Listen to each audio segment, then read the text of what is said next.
like to know is, yeah, we know it's not the politicians writing it. I don't think they're that bright. Who are the It's people? badly written. Yeah, but who are the people actually behind it? I mean, is it international people who kind of give those ideas and put it into that legal language? Who are the people in the background that are kind of formulating that? Kind of those kinds of Department of Justice lawyers, I think, who have argued the cases before the Supreme Court and lost them. And And I mean, basically, there is a lot of ego in this. And what it is trying to do is resolve issues, but they're getting directions. I mean, the process is a very careful process. It's meant to be monitored, but when you have phrases like terrorism in general, you realize that somebody is sitting down and writing it in the back of an envelope. yeah, I asked Kent and Roach where they thought this stuff came from, and they said, well, you know, it looks like a bunch of ideas that have been sitting in the bottom of someone's drawer for a long time. And they thought, okay, now's our chance. Yeah. Would this guidance perhaps be coming from international sources like Homeland Security, think tanks? Well, I really don't know that the U.S. government wants CSIS agents going into the U.S. and breaking their laws either. But it could. I mean, it's more draconian. I should say it's more draconian. There's less oversight in Canada than anywhere else, which is interesting. So if we were actually taking the model from other countries, we would be more prepared to have open public scrutiny. No other country has ever been asked to pass a law this draconian so quickly. The UK, by the way, just passed its Anti-Terrorism Act in response to what they're seeing happening around the world. And their bill focuses on creating programs in schools and in prisons to deal with the radicalization of youth or prisoners in those contexts. And the attacks in Copenhagen and the attack in Paris appear to have been by people who were radicalized in prison. There's nothing in C-51 that does anything proactively to take someone like, by Friday they're releasing the 1-minute tape made by the shooter from October 22nd in Ottawa, whom I do not believe could be described as a terrorist. But if we'd had program money for him to get drug addiction counseling and mental health assistance, he was begging for it to a judge in Vancouver in December 2012. But the program there would have been an outreach to help with radicalization. There's nothing like that in this bill. Can I just respond to that too? Just to say, Elizabeth referred to the 5 Eyes, that New Zealand, Australia, the United Kingdom, Canada, and the United States have ganged together to share information. And one of the problems here is we cannot be guaranteed of oversight in other countries. It's a sort of garbage in, garbage out problem. Part of the Arar issue and the Abdul Razik issue is the information is not coming from us, it's coming from our partners. And we don't have the same support for that information. We can't inquire into where it came from. We just have to accept it if we're sharing information. And so it is a problem about there's a problem about mutual involvement. Am I paranoid in assuming that a lot of this language is so vague because they're trying to construct grounds for criminalizing people who dissent on subjects like pipelines and tar sands? Well, you know, it's really hard to define that kind of concern as paranoid when we know that Enbridge paid for the coffee breaks when the RCMP, CSIS, and CSEC held the annual briefing for the oil industry about threats to the oil industry coming from environmental groups and First Nations. Those meetings are already happening.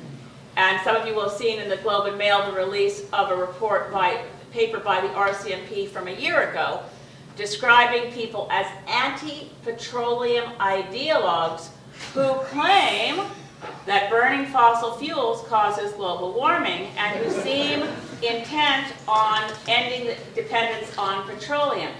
And it said many of these groups are well-meaning and nonviolent, but we know that their activities can lead to violence. I also asked the Minister of Public Safety in question period if he was concerned about the lack of scientific knowledge of the RCMP and if we could arrange for them to be schooled in the science of climate change. Unfortunately, I didn't even get an answer from Stephen Blaney. Leona Glucock popped up and read her usual, we are reducing greenhouse gases through our sector-by-sector approach. But I mean, this is not paranoia. They're doing it now. They apparently don't feel they needed C-51 to decide to create surveillance on First Nations and environmental groups who are concerned about pipelines, tankers, and climate change. This will give them additional tools to do so, and they won't need a warrant unless they're about to violate our charter rights or break a domestic law. Yes, I don't want to defend this law or the process at all, but isn't changing the law in the face of objection by the Supreme Court a legitimate way that the law evolves? I mean, I know there's another argument to be made about the quality or what exactly I'm saying, but isn't that actually part of the way the process should work? I'll say think quick and go. If that's what they were doing, which is I think is what they're doing, then tell us that's what you're doing. Don't pretend that this law is to make us safer. It's to make their actions less illegal. But I don't think it makes, as I said, they haven't said this is a response to the Harkat decision, this is a response to the Razik decision. We've been waiting for a chance to do it, and we've bundled it all up now. I don't know if you have a different... I'm with her.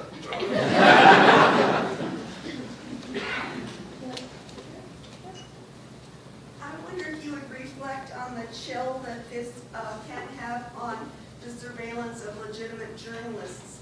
And I'm recalling, for instance, when 6 years ago when Democracy Now! Journalist Amy Goodman came to the Douglas crossing, she was delayed and questioned about what she would say in her talk to the Vancouver Public Library, and the concern was about the Olympics. So, Elizabeth, you had mentioned the chill, Yeah. and about what people say, and I think this is really important with regard to media and how media will be surveilled and are being surveilled. What additional powers does C-51 give them that they didn't have 6 years ago? Well, CSIS didn't have any ability to do what Roach and Kent are describing as kinetic powers. In other words, they just collected the information. They didn't have powers to monkey wrench. They didn't have powers to pretend to be somebody else and get into the group and spend a lot of time convincing people in the group. And of course, we know that pretending to be part of a protest group in order to incite violence is not exactly unusual in law enforcement. They had an infiltrator who was trying to convince Weibo Ludwig to use explosives. They blew up a well. Yeah, they and blew up a blamed it on well him. in Alberta. They also, I mean, when you think about the Sûreté de Québec posed as protesters at the Security Prosperity Partnership meeting in Chateau Montebello. They were the only ones holding rocks and threatening violence, and they were Sûreté de Québec officers. So again, it sounds paranoid, except that you use historical examples that are recent, or I try to use historical examples that are recent to say, we know they're already doing these kinds of things. What additional things can they do? Well, CSIS can do more without a warrant, and it won't just be RCMP officers underground, it'll be CSIS agents underground, and they also can operate overseas, and in collecting information on people, planting evidence on people, people who believe, this is one of the reasons for oversight. The mantra of the intelligence community on oversight is trust but verify. Because well-meaning officers can get very excited about what they're doing and lose track of the importance of the rule of law. We have lots of examples of this sort of thing happening, which is why you need proper oversight. Without oversight and with such broad sweeping powers and with a lack of clarity around definitions, you will get a chill on speech. It definitely could affect journalists, because if they're going to be, for instance, covering something said by someone, given that the definitions of terrorism offenses in general, recklessly, there's no requirement for what in law is required, it's called mens rea. You don't have to actually intend that what you've said results in someone committing a terrorist act. You merely have to be in some way saying something that might inadvertently get someone to commit a terrorist act. And there's no requirement, well, I mean, or the rest of the definition is, while knowing that any of those offenses will be committed, or being reckless as to whether any of those offenses may be committed as a result of such communication, is guilty of an indictable offense. So if you as a journalist are interviewing someone who's part of, you know, if you look in historical context, part of the ANC and working with Nelson Mandela, that would qualify as inducing terrorism in general, and then you're guilty of the terrorist propaganda information, and then you can pull that information or arrest someone or put them in jail for an indictable offense. You do have, I mean, obviously at some point, by the time you're actually arrested, you've got rule of law kicking in, and we hope, unless you're stuck on a security certificate forever and never know the charges against you. The combination of things sets up a very, well, this is another Conrad Black line. He said, if we don't wake up, or if we continue to sleep, we'll wake up in a despotic regime. Can you believe this? Conrad Black. A despotic regime like Argentina, Turkey, or Louisiana. Those are examples. Anyway, I'm just going to answer the specifics of the question. Things happen at the border that don't actually happen in Canada. We know that. We know we can be searched at the border. We have to answer questions at the border. It's an area where the actual official, the officer who is there, has a remarkable amount of discretionary power. The organization I belong to, the Canadian Association of Refugee Lawyers, for years has said, in order that things be straightened, there has to be oversight of the CBSA. They've demanded firearms to be like the police. Let them be overseen like the police. A woman has died recently in Vancouver in the hands of the CBSA. Let's have some oversight to make sure that that doesn't happen. I mean, that's what's behind the criticism of this bill, but it goes much broader. Can I have the question at the back there, then you and then the When it comes to the treaty rights and the agreements that were entered with Crown, does this mean because they need after Bill C-51 now that I'm a criminal again?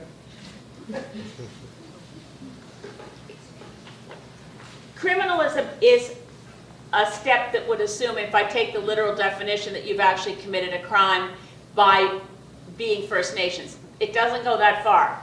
But if But you're... if we're together again, Yeah. around their drug, Yeah. and it's deemed as being anti-government. That's right. And if you're blocking a pipeline, if you're participating in nonviolent civil disobedience, nothing in this act defends the rights of nonviolent civil disobedience. So the people around the campfire with you could be CSIS agents. They also try to obtain evidence from other persons, and the warrants that the judges can issue when they think they're about to break the law include obtaining evidence from other persons. It creates a vast web. Oh, and that's another reason why it would be, not in your case, but if suppose they were infiltrating someone who was actually might commit an offense, they also can provide, CSIS can provide permanent immunity from having to give evidence to any of their confidential sources, this is one of the reasons that other experts say this bill won't make us safer. Law Yeah.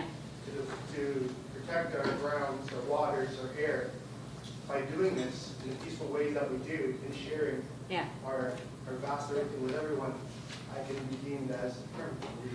We will, I would like to say, myself included, am contemplating getting arrested to block any pipeline that wants to come along.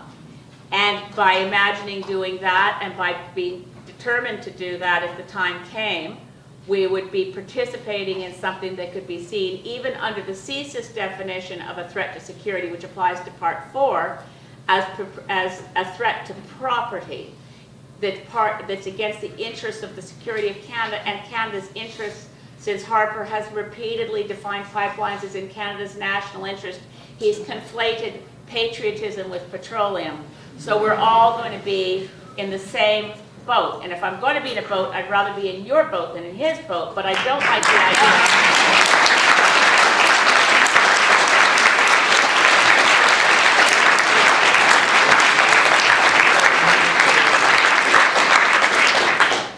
Well, I just one thing about the woman who was asking about public scrutiny. Because the other thing that surprised me in this bill was, Joanne read the whole thing. I did, She's full marks. but, you know, we know as journalists in my, okay.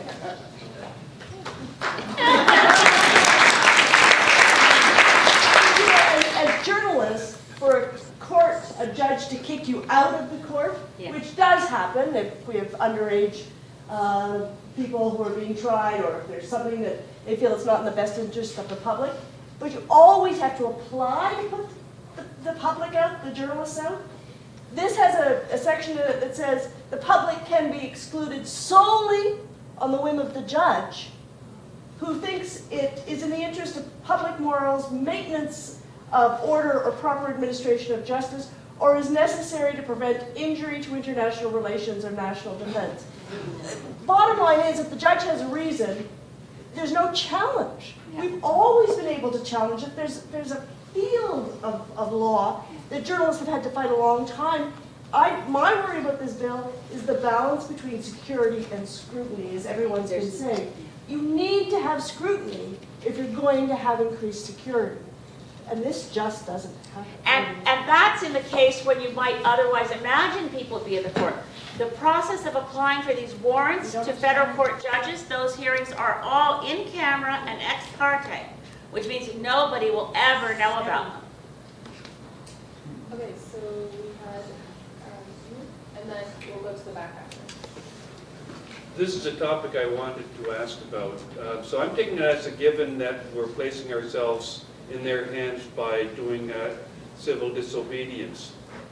What would be possible consequences that they could apply at that point? Does the Act say, or is that just sort of something somebody pulls out of the air? The Act has all kinds of things about putting you on warrant, or on a security certificate if they suspect you of this, and they don't have to take you to trial. They just have to make the case if someone, for example, makes a complaint about you, and you could be on that for 12 months with no jurisprudence. I mean, that would be like That's disappearing right. off the That's the street. security certificate process. I was thinking also of if you were, for instance, to be seen to have had or promoted propaganda. And I think it's very interesting that propaganda for terrorism in general could be a sign. Would this graphic be such a sign? Right? What does that mean? A sign, a symbol. It's absolutely so vague, and that's one of the sections which is, I have a different marker for that one, I think punishable by imprisonment for 10 years. Is that the one that's 10 years? 10 years. So that's, and the other problem is I was going to mention in terms of how much trouble could people be in. It's liable for imprisonment of a term of not more than 5 years. I exaggerate, only 5 years. But I wanted to double check. But one of the things is if you should happen to be a dual citizen, and this is where the concept of citizenship in this country is getting very, very murky, is they've passed a law that says they can strip people of citizenship, as Donald said. There's a global convention that you can't create a stateless person.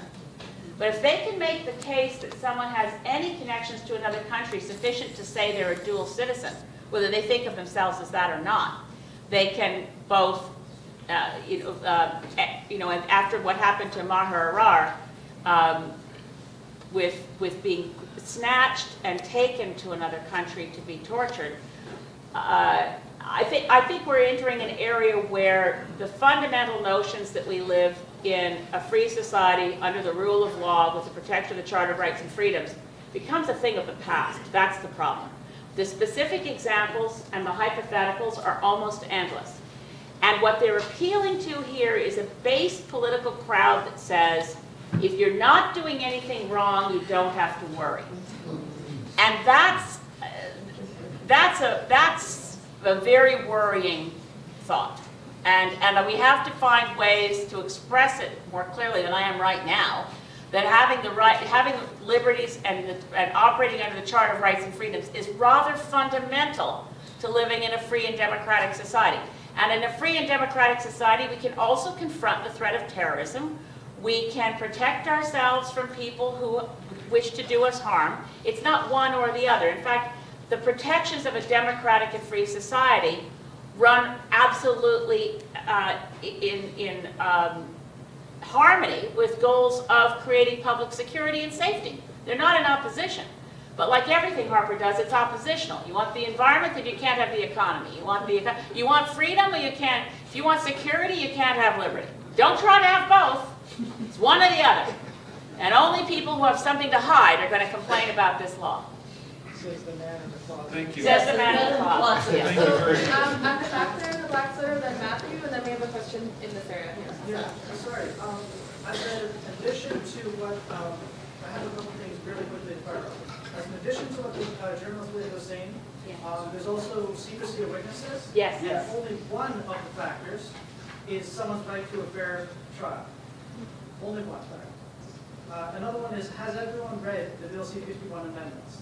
I guarantee you that if you read those bill amendments yourself, do not rely on anyone else's interpretation. You will understand what's at stake. And then, very quickly, order of forfeiture of terrorist propaganda? What method of disposal is that? Is that burning?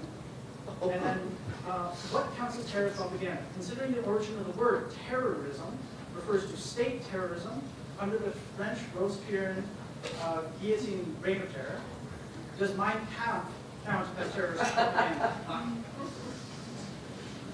Well, the definition of information to promote the offense, terrorism offenses in general, is so vague that so far no one has figured out what they mean by that.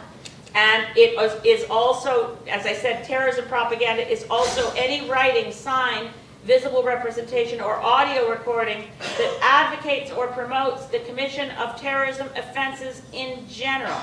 Nobody, so far, the language there, I mean, we have other laws that deal with terrorist propaganda. We have other laws that deal with hate speech. We have other laws that deal with child pornography. So there's a regime that they could have used that would target narrowly what they're going after. They've chosen not to pursue existing regimes on a narrow focus. They've preferred vague and sweeping, confusing terminology, which is to say, I've wondered whether Stephen Harper's website, the Conservative Party, I don't know if you've noticed this, have been tweeting out an image from an ISIS, what's alleged to be an ISIS video. Yes. I think at this point, the Conservative Party is guilty under this act if it were endorsed.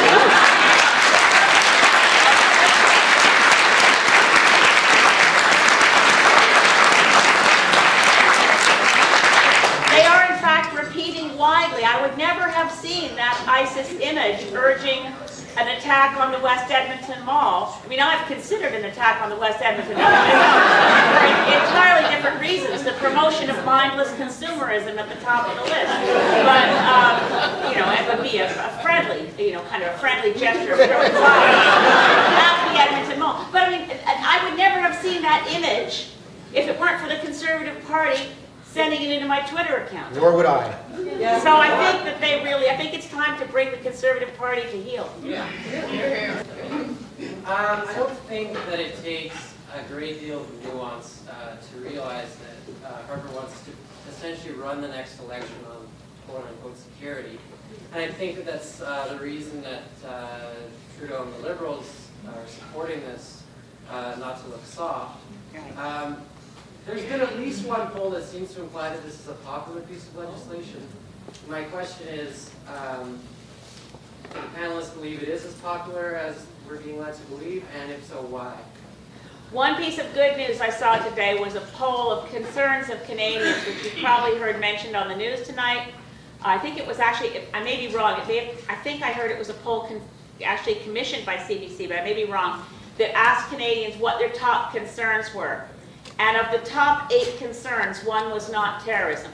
Healthcare, jobs, the environment, on a national poll, all rate as more significant to Canadians than the threat of terrorism. And of course, and I quoted this in the House to great derision from conservatives, Barack Obama said recently that the climate crisis is a much bigger threat to security than terrorism. So Canadians know this. Now the poll that's been cited all the time is Angus Reid, and it was right after C-51 was tabled, and they had 82%, I think was the number, based on their poll, that supported C-51. But Angus Reid's methodology is an online survey where everybody's the same group of, I think, about 1,700 people across Canada who've agreed to answer Angus Reid's questions online. So I don't think it's reliable, but I do think that Stephen Harper wants us to be very afraid, wants us to think we're at war, wants us to think that anyone who opposes this, and you're absolutely right, the reason that the Liberals are at this point cowardly on this bill, and I hope they'll find their feet, but the reason is they're entirely afraid, not of terrorism, they're afraid of the election. And they're afraid of what happens if something happens that looks like a terrorist attack. And Harper's able to look at them and say, you didn't want to take the steps that would have prevented it. And that's their fear. Can I'd like to answer your question by being an old fart. When I was growing up, there was a way of making legislation. And how legislation was made was, first of all, a green paper would be introduced. And the green paper is a set of policies and ideas pushing in different directions. Let's get some political discussion about which way we're going to go. Let's open it up. Then there would be a white paper. And the white paper would recognize the importance of the general principles and then identify the certain recommendations. So the government was getting information. So by the time this came onto your desk, comes out of your printer, you would actually be able to look at it and understand it. If you've been following all this beforehand, if the legislative process had been working, you would be able to look at Section 4 and say, I get it. I know where they're coming from. I disagree, but I get it. I think you pick up Bill C-51, you look at this, and you just say, and I know I do, and I'm trained, I don't understand this. Where are they coming from? I just don't get it. And so you have to sit and you think, okay, what are they thinking about? And that's why some of our ideas about what they're trying to do may be wrong, but at least we know where it's coming from. But today, bang, it's here.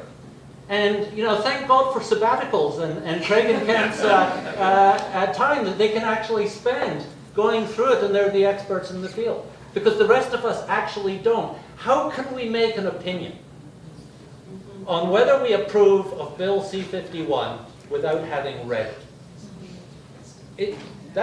Yeah, and I very few of us, as a member of Parliament, I've read it over and over again to try to make sense of it. Certain sections I recognized right away as terrifying. Other sections, such as Section 5, I needed Donald Gallaway to decode it for me. But it isn't reasonable to have had closure on debate in second reading within days. The fight in committee to have witnesses, by the way, the process in the committee, this gets into some arcane procedural bits, but the conservatives on the committee have a conservative chair of the committee looking at public safety. And the NDP were doing a great job filibustering and blocking, closing this to move on to witnesses until they could get enough time for enough witnesses to have any possibility of being able to claim the bill had been adequately studied. And when there was no right under the procedures of that committee to do so, the conservatives on the committee said, calling the question, and the committee chair said, no, basically the NDP have the floor, this is not an opportunity to call the question. Then the conservative members challenged their own chair and voted him down and ended the hearings. So this is another sub-issue that when we get back to Parliament Monday morning, the Speaker will probably have to rule on that first. But there are a lot of conservative backbenchers who are upset about all this as well. So I know we're going off on a bit of it, but you can't possibly, this bill should not be in committee at second reading without an explanation. And of course, the further insult to Parliament is, was it delivered to us in Parliament? No, it was delivered to a campaign rally in Richmond Hill where the Prime Minister used the word jihadism over and over and over again, which is of course itself an act of reckless insensitivity and intolerance. I'm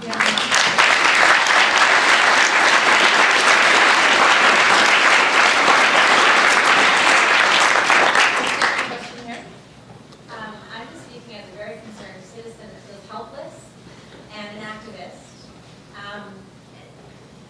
comes down to a vote of parliament, and citizens feel helpless, we can't stop this thing. We hear that 80% of Canadians are in favor, 70% want to, see the act change.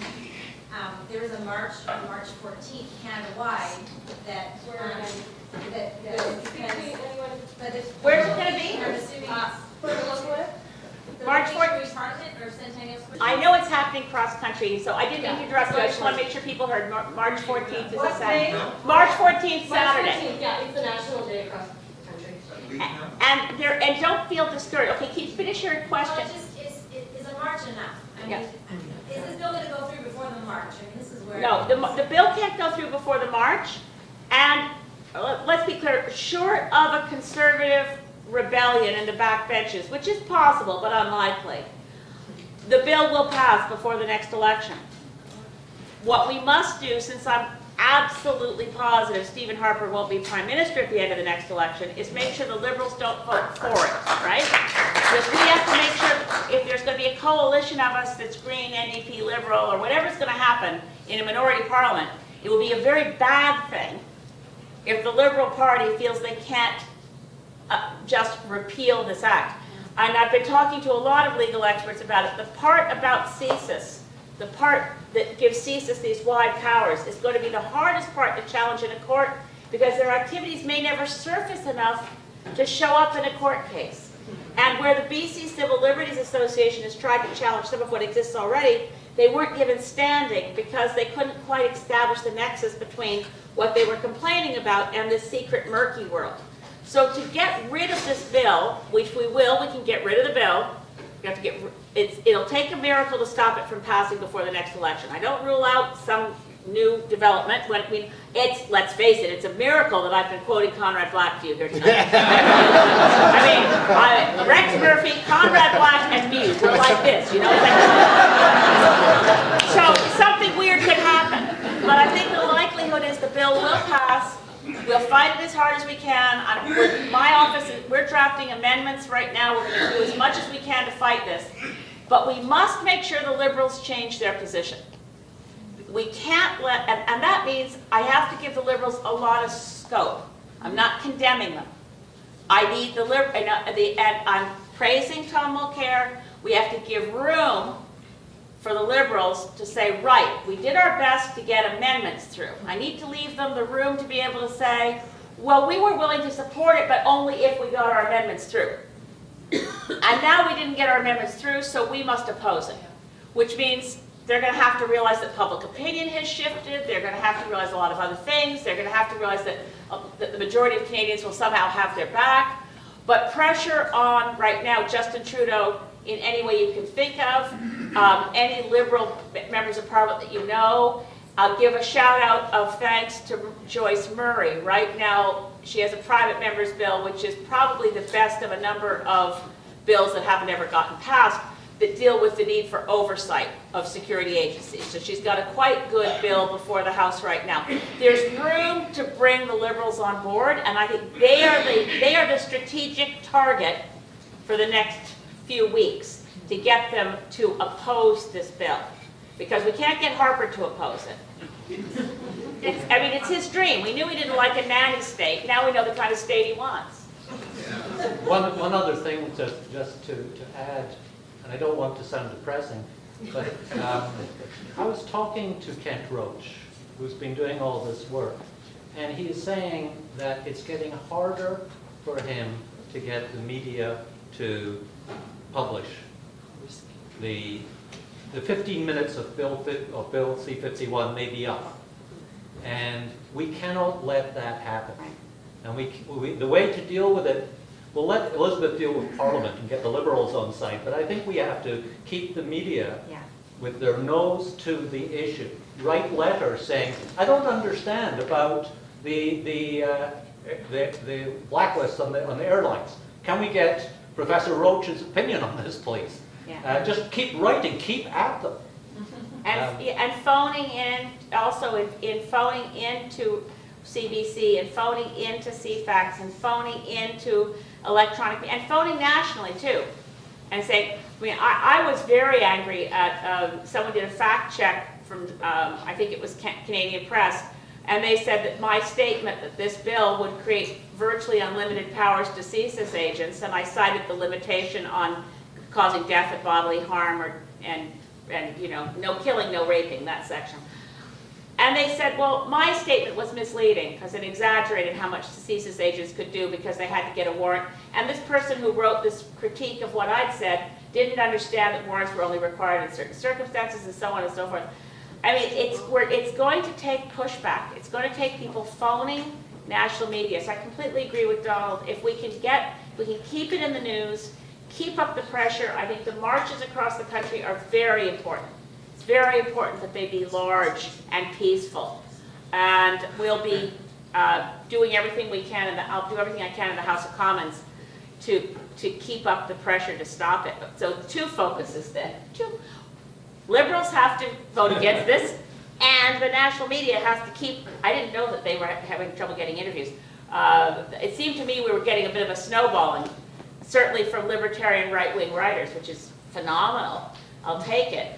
But we need many more letters to the editor, we need many more op-eds, we need a lot more focus. And thank you for coming tonight. The purpose of tonight was to make sure we had more educated, aware community activists to fight C-51. So thank you all for being here tonight, because it's very encouraging. A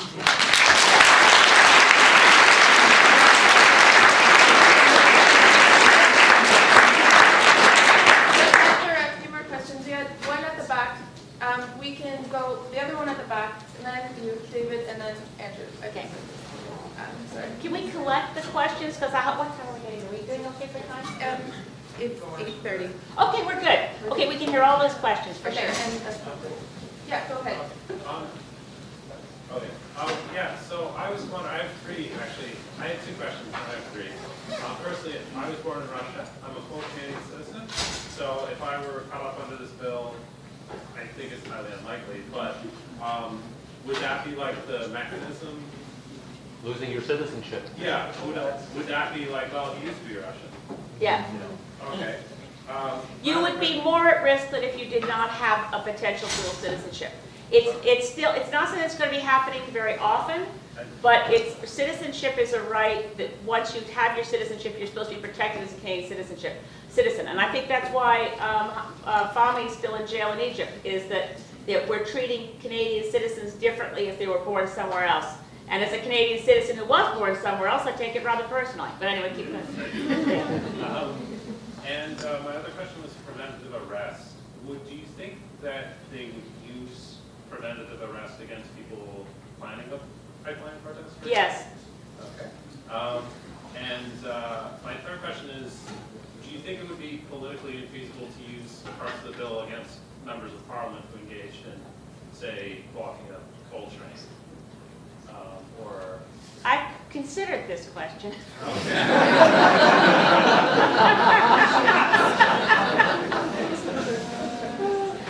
Yeah, I mean, members of Parliament have specific additional privileges, and they actually are called points of privilege because my responsibility is to work for my constituents, and therefore blocking my ability to work in any way is actually a violation of parliamentary privilege. But the notion of Parliament as an institution having any respect under the current administration is more theoretical than real. I mean, when Joe Clark, our former Prime Minister, was speaking in Sydney, and I know some of you were there, he said that the current administration is violating Magna Carta. That's pretty searing commentary on respect for parliamentary tradition. Can I get no video, please? No video, okay. No video? No, sorry. I'm sorry. I'm speaking to the woman with the black gloves. Yeah. Again, a couple of questions. What's going to happen in the Senate? Any idea? And the second question,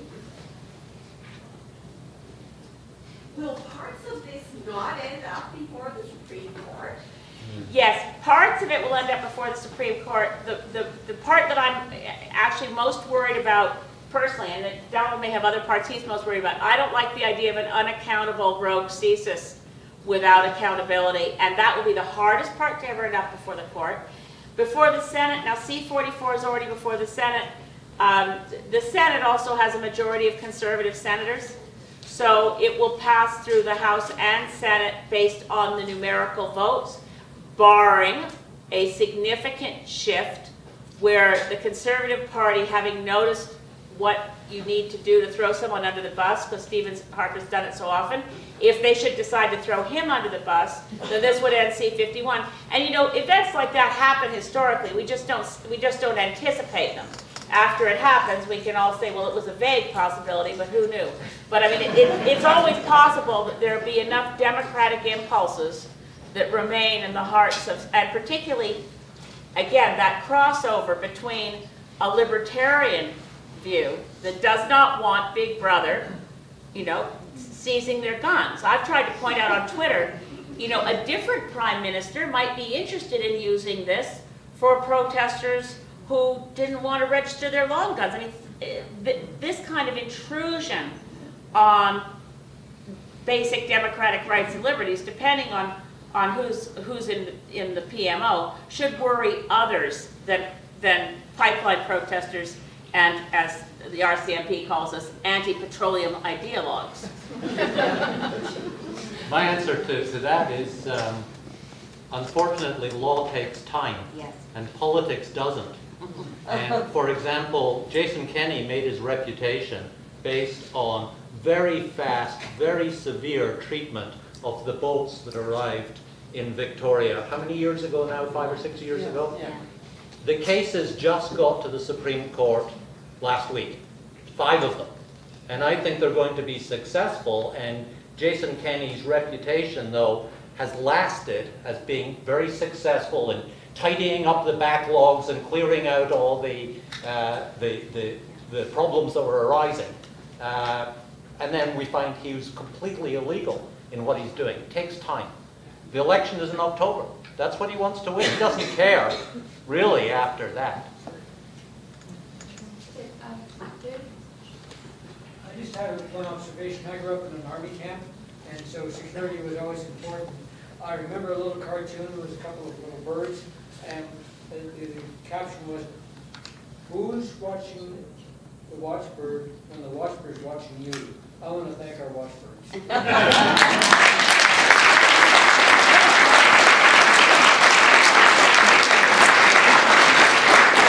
I just had a quick point on the hypothetical scenarios of a post-conservative government and after October, let's say a different government was formed. You used the term repeal, and it's something that's come up in confusion amongst what the NDP's position is regarding whether they're amending or repealing C-51 if they form government. And I had an opportunity to speak with Tom O'Carroll this afternoon in person to discuss this specific issue.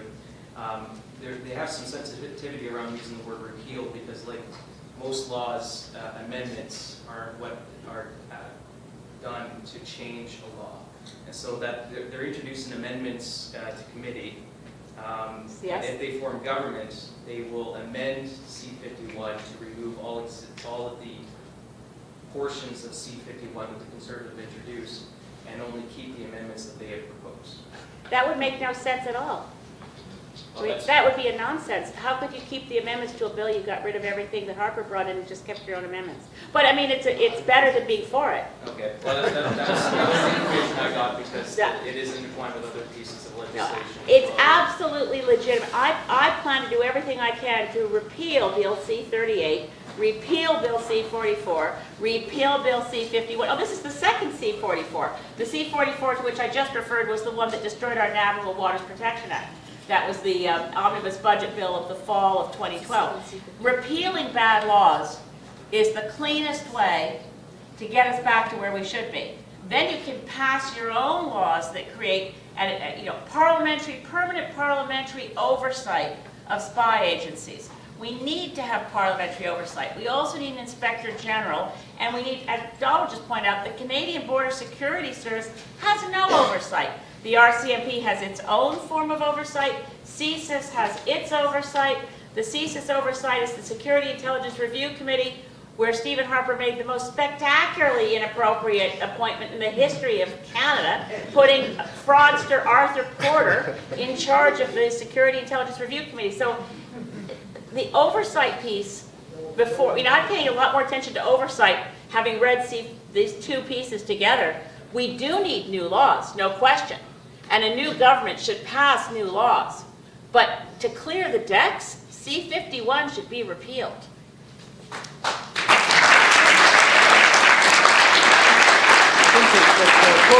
It's repeal and replace. Yes, that's it. It's repeal and replace, they say. Take it back and then add the bits that you want, but you don't just leave it and... No. And Yeah, they may be a titch afraid. Okay, it looks to me like a lot of people have to leave. What do you think, Sarah? I want to thank Sarah for moderating.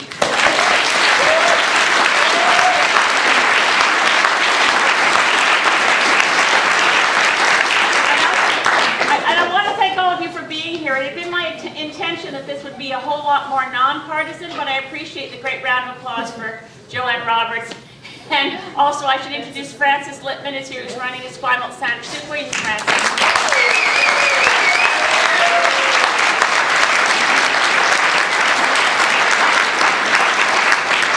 In case you didn't know, I'm running in Saanich Golf Island.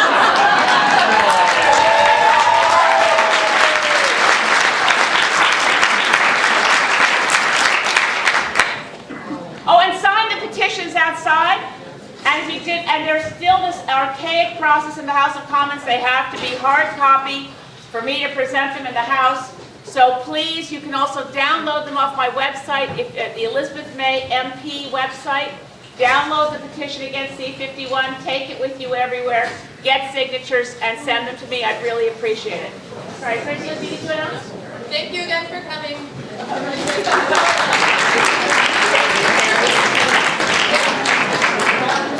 Wow. You did do a good job. Oh my gosh, I like Congratulations. You gotta be happy. We own by 9 ourselves, so.